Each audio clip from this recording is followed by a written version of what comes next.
Hey everyone, my name is Chris Lambert, and on this channel we talk Kanye West. And today we have some Kanye news to go over, from Kanye tweets to news articles to presidential campaign updates. So let's dive in. You can see first off that Kanye here has this futuristic flying V airplane make successful made in flight. We know that Kanye is into technology and into looking at the future and any advances on current systems. So the fact that there is a new plane that's not just the single tube, but actually a V shape is kind of a big deal in general, but definitely something that would catch Kanye's attention. And this plane actually is pretty crazy to look at. You can see some more photos in this article. Bum, bum, bum, bum, bum, right here. Like, look at that. Could you imagine flying in that? So this isn't like a concept that they're talking about. This is a real thing. It was the maiden flight of this plane that's actually exists in the world. Yeah, look at that. That's wild. But how big is it? That's also, interesting. But Kanye tweeting that out, it reminded me when he was in the meeting with Trump. He showed Trump like this futuristic jet, and he's just like, this is what Air Force One should look like, not the outdated thing you have now. Like, the president should be in the freshest plane, right? So Kanye, being a private jet owner as well, probably has his attention on planes. And then in bigger news, you have Kanye here. Lidocaine worked instantly. The dexamethasone takes 24 to 48 hours. Modern medicine. And this was the initial tweet. He actually deleted it just because there was maybe too much information on screen in the original. But here you can see the x-ray of his right hand. And he said, "Too much texting, bro. Had to get to the cortisone mixed with a whittle sprinkle of lidocaine." And both of those, like lidocaine is just a numbing agent, and cortisone like kind of takes pain away. So right there you can see the actual shot being injected into his hand. And if you're like, Kanye texts that much, yeah, it seems to be the case. I mean, a lot of the interviews that I've seen of people that have worked with Kanye, they talk about receiving texts from Kanye at like all hours of the night. It used to be emails, but he texts all the time now. And he even said in the Nick Cannon interview, where he tweeted out part 2 here, that he'll text things to people a lot. And it just seems that any information Kanye's getting, he's like texting someone. And you got to remember, he's doing things with Gap. He's doing things with Yeezy just on its own. He's doing things with Adidas. He's doing things with his music, more just clothing, fashion stuff, building the domes, all the stuff that he's involved in. There's just like, stresses me out thinking about, but all the things he's involved in need coordination from him. So he's in constant communication. I think about your job, or think about your friends and the amount of contact you have just with that. Now multiply that by 5 while also being like a parent. It's just probably the amount of messages he's sending and receiving in a day. A lot. A lot. So it seems like Kanye did something to his hand, just like wore it down, strained it, but yeah. And then this is Virgil Benz, and that's literally what it is. Virgil Abloh got to collaborate with Mercedes-Benz on like this Jeep. And I think it's a race car from the article that I had shared on it. Yeah, Virgil Abloh remixes a classic Mercedes-Benz to bring an off-roading, yeah, okay, 2-scale sculpture based on a G-Class model. So it's just sculpture. But Kanye tweeting that out just in support of Virgil, who he's been like very vocal about lately, as Virgil had been getting some criticism. And then you have the Travis Scott meal, and Kanye just kind of saying like, "Bro, Trav McDonald's commercial."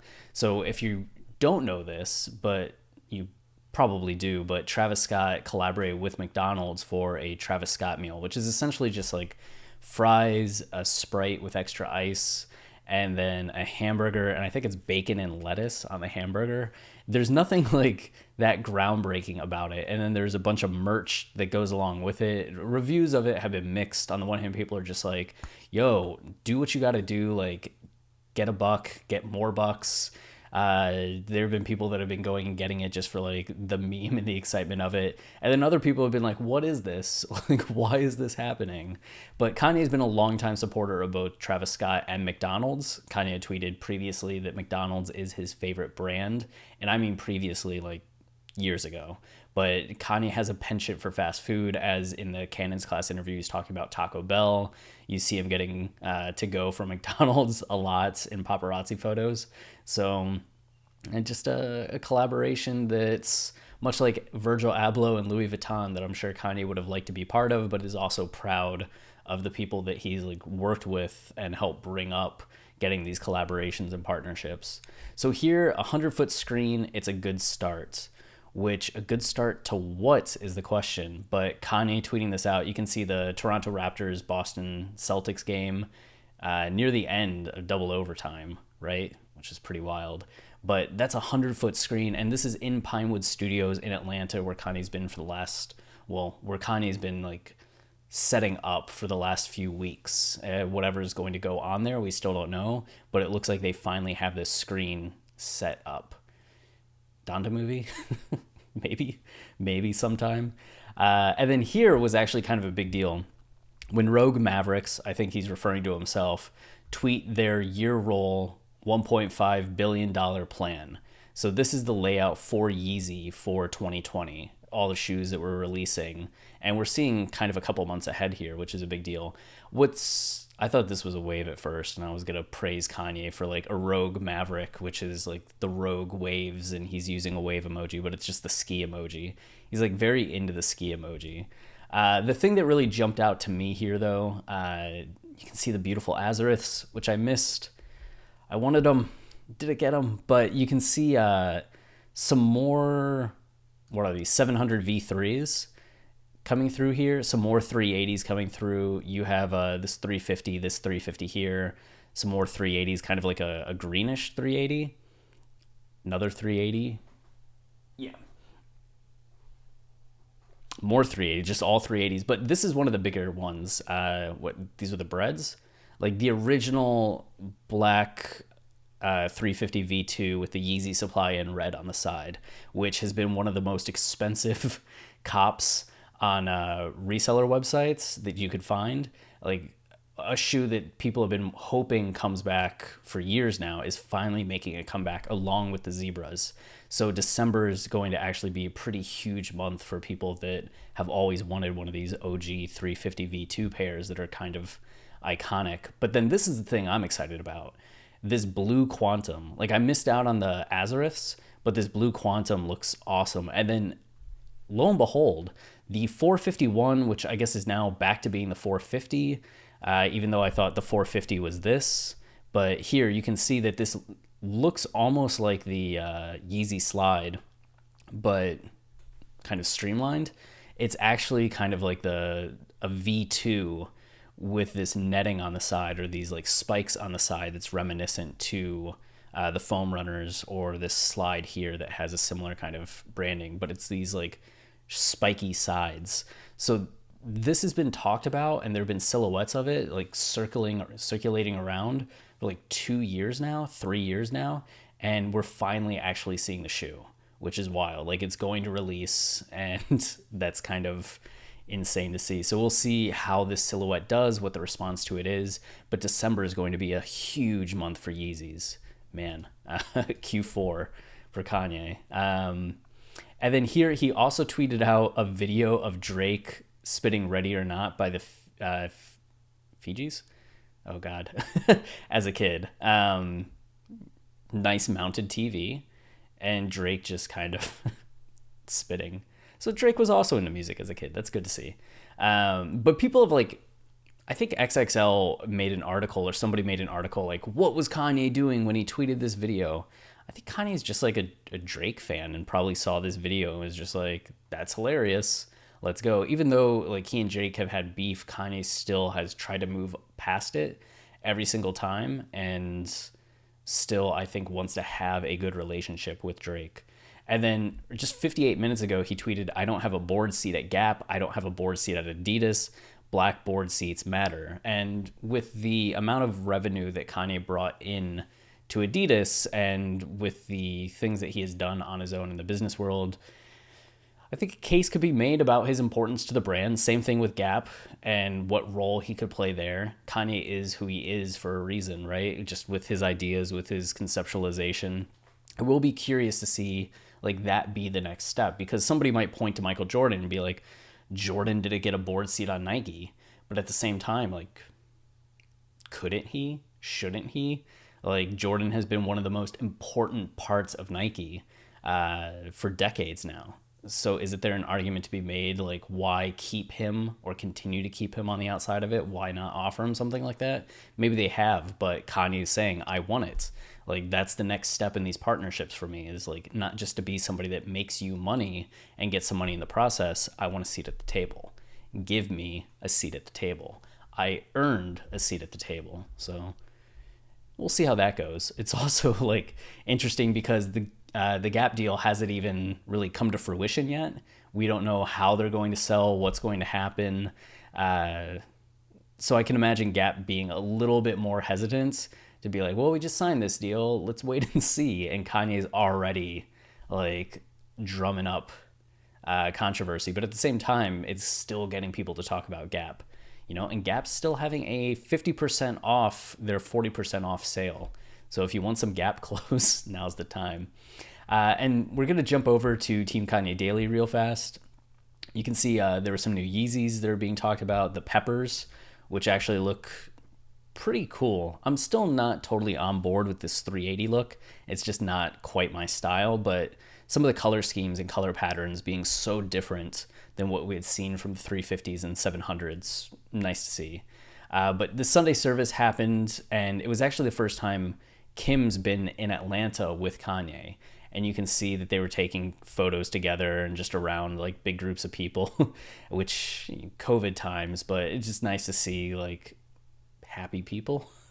I miss that, you know. But the Sunday service was actually on water. They built a stage underneath the surface of this lake and actually just had the choir standing on it. And it looked like Nico was filming. So there was speculation that maybe this is going to be part of the Angels movie or the Donda movie or something that's being filmed. We'll see, but the visuals were pretty beautiful. The choir sounded fantastic. They had O Fortuna by Carl Orff from Carmina Burana. Kanye walked out to that. That's what this was. He was coming out to that song while also changing it into Mo Bamba, which is just wild to hear. So really beautiful time. I think if there's any controversy, just looking at this footage, if there's any controversy around this, it's that Joel Osteen was at the Sunday service and talked, which Joel Osteen has been a controversial figure both in religious conversations or in religious groups, as well as just people outside that are like, he bothers me. But he actually came all the way out to Atlanta to work with Kanye when his church is in Houston, you know?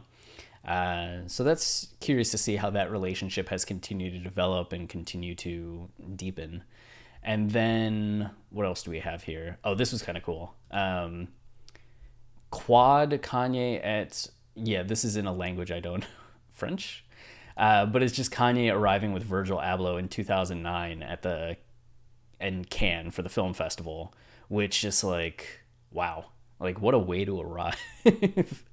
Just styling and profiling, wearing the suits, looking legendary. And this is pretty good, though. Kanye and Larry David. You know Kanye would love to have a conversation with Larry David. And Larry David would just be like, what am I doing here? So that was going on. And then I think it's just a lot more of Kanye retweets and some footage. Some people wearing Yeezys. Rusev appeared, if for you wrestling fans, Rusev for WWE, now known as Miro, appeared on AEW last night, which was a big debut and a surprise, and he was wearing some Yeezys as well. Rey Mysterio's son has also been wearing Yeezys, not in the ring so much in wrestling, but during some of the promos and other stuff that was going on. This was a big deal.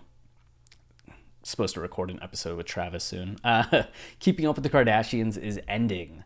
And there's speculation about why this is. I mean, the business reason is just attention's moving off of TV to social media. Like, is it really worth spending all the time that they spend filming content and the intrusion into their lives when they can just film content on their own for Instagram, Snapchat, TikTok, Twitter, what have you, and get more views, maybe like just do brand sponsorships, like make up for the money in some other way. The contract's for $100 million, or the last contract was, which is great, but I feel like they can easily earn $100 million doing other things with the time that frees up from not filming this and the intrusion that they have. But also bittersweet. It's been, what, like 20 years that this has been going on? It was said here that Kim, who is not so arguably... Oh, wow. Chris allegedly saw upwards of $40 million per season for a handful of more years. We're told the actual reasons are much less cutthroat. It was just time to move on and chase opportunities elsewhere. Yeah, Kim's become really busy, and most recently privately working through the struggles in her marriage, which included Kanye's mental health issues. We're told not one person or incident specifically ended the show. And they're planning to stay off camera. It was initially said that... What? I guess the article's been updated, but it had said initially that they wanted to focus on Kanye's mental health, which is something that Kim didn't want to do. And that might have been one of the reasons, because they just wanted more Kanye, more of that drama. And she was just like, no, we're not going there. I also had a private theory that they might have been wanting to include more of Kanye's kids, especially North, as North is getting older, the same way that they started to include like Kylie and Kendall more so in the show as they got older, until the point where they were actually like adults in the show. And Kanye kind of being like, no, that's not happening. And this lines up, like, the contract negotiations have been ongoing and just recently ended. And I do wonder, it kind of lines up with Kanye's being upset with Kris Jenner. So I wonder if that was kind of part of the contract negotiations and maybe part of where that fell apart. But that's complete speculation on my part with no actual evidence for it aside from the coinciding of the timeline. So that's a thing that's happening, which I also do wonder if this frees up Kim to spend more time in Wyoming and the kids to spend more time in Wyoming. Kanye has talked about moving the family out there, and they've talked about, at least TMZ and others have reported, that Kim has been hesitant to do that because of the TV show, because of the kids' school. But if the show's not recording, there's less of a reason to be out there, rather than, you know, her whole family, friends, and years of her life are all out there. But we'll see what happens. And then getting into Kanye's presidential run, Arizona Supreme Court rejects Kanye West's bid to appear on ballot. Okay. Headlines are weird. But this is another in a series of states that have retroactively kicked Kanye off the ballot. So I think at one point he was up to 11 ballots, and now he might be down to 9 or 8. So... yeah, the ruling follows a lower court's decision last week on a lawsuit filed by an Arizona resident asking that West be barred from appearing on the state's ballot. The lawsuit argued that independent presidential candidates can only appear on Arizona's ballot if they are not currently registered with a recognized political party, and Kanye's a registered Republican in Wyoming. So that kind of makes sense. If somebody is part of a party and running outside of that, I can see why some states would be like, no, I'm not going to allow that, because then you could have somebody that's a Democrat that's just running as a Republican to cause controversy, or vice versa. So they say West is successfully qualified to appear on ballots in several states, including Arkansas, Idaho, Iowa, Tennessee, Utah, and Mississippi. He did not qualify in Ohio, Montana, West Virginia, Wisconsin, and other states. Wisconsin is also something that... I guess I don't have the article on here, but was also one that's recently been updated in that way. He was on it. He wasn't on it. There's a lawsuit now to get him back on it. So we'll see what happens leading up to November. This was also just kind of fascinating. So Kanye had to file an FEC filing showing how much money has been spent and where that money's come from. Honestly, I wasn't sure it would get filed just because of how bad Kanye's been with following up with things like this over the years, just in the time that I've been looking at like articles, not just about the presidential stuff, but just about like business stuff for other things. There seems to be a lot that just kind of falls by the wayside. And so the fact that he actually disclosed that it's brought in 6.8 million, but Kanye has loaned the campaign 6.76 million. So he hasn't raised that much money, which kind of makes sense. He has so much money, and the fact that it's 7 million when he's worth 3.3 billion, it's kind of a drop in the bucket rather than if he was spending, what was it, like Bloomberg was spending like hundreds of millions of dollars. So the campaign raised a little under 11,500 from 8 donors. They gave between 200 and 1,000, and smaller donors who gave under 200 during that time. And you may remember Kanye had tweeted out a website where you could donate. So it seems like that's where the money came from, and enough people donated to raise $11,000. But it spent 5.9 million during that time period. The interesting thing, a lot of fuss in the Kanye is working with Republican operatives to get onto the ballot. This is a Republican campaign to take votes from Biden. Part of that was brought up because of this. Kanye was working with Greg Keller, and you can see here, Keller is a veteran GOP operative who previously worked with Mitt Romney and John McCain's presidential campaigns in 2007 and 2008, and was listed as West campaign contact on its signature filing submitted last month in Arkansas. He previously served as the executive director of Ralph Reed's Faith and Freedom Coalition and executive director of the American Conservative Union.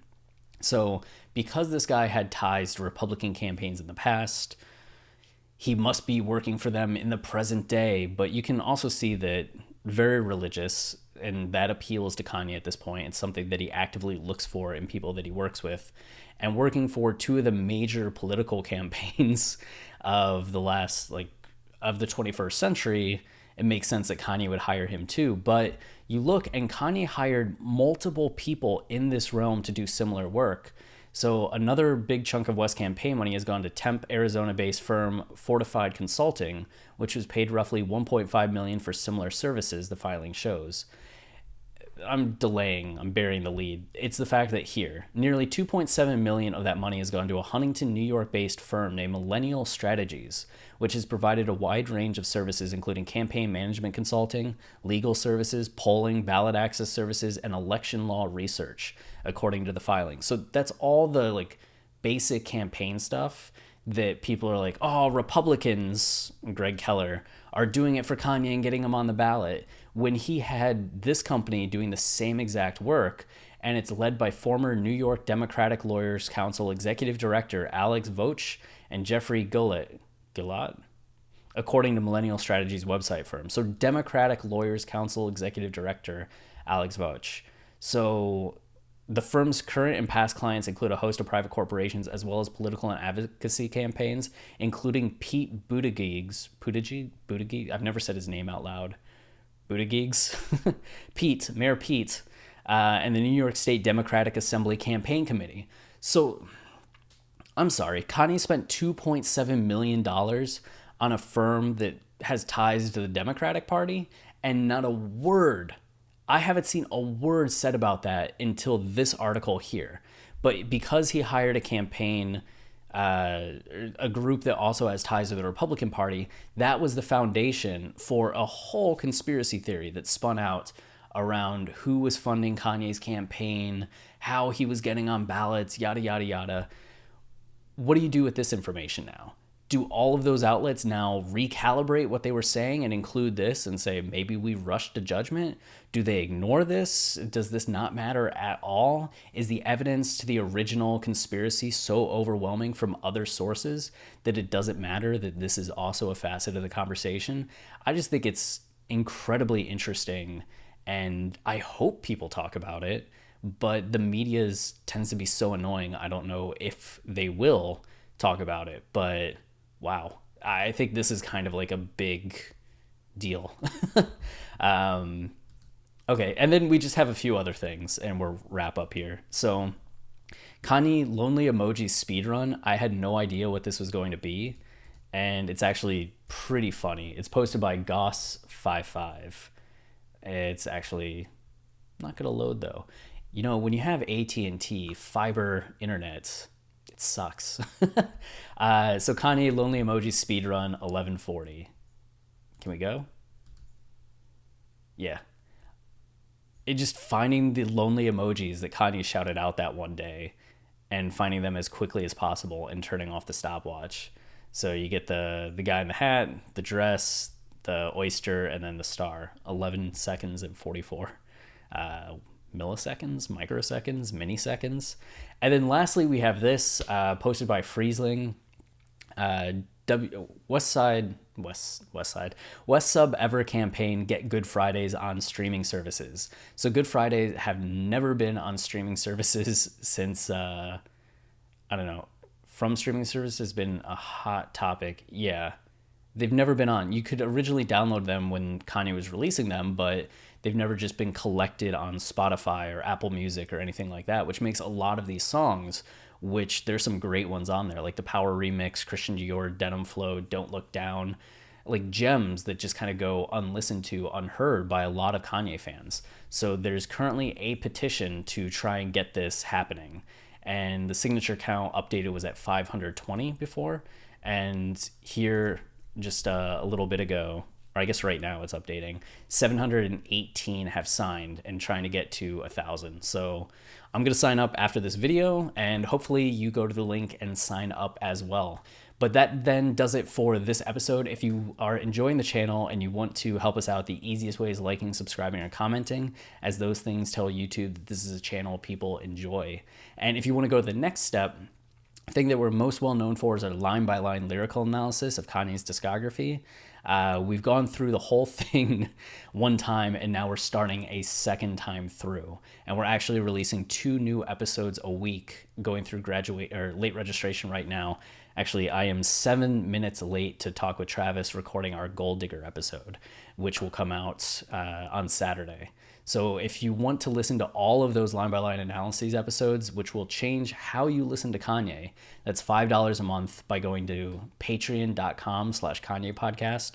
There's a link below, and you can try out, if you want, the podcast by going to Watching the Throne on Apple, Spotify, wherever you listen to podcasts, and there's some episodes up there, but the bulk of them only available on Patreon. And then I write novels, which nobody buys, but if you want to support my literary career, the links are down in the description. Just pretentious literary fiction, And until next time, stay wavy and keep it loopy. Cheers.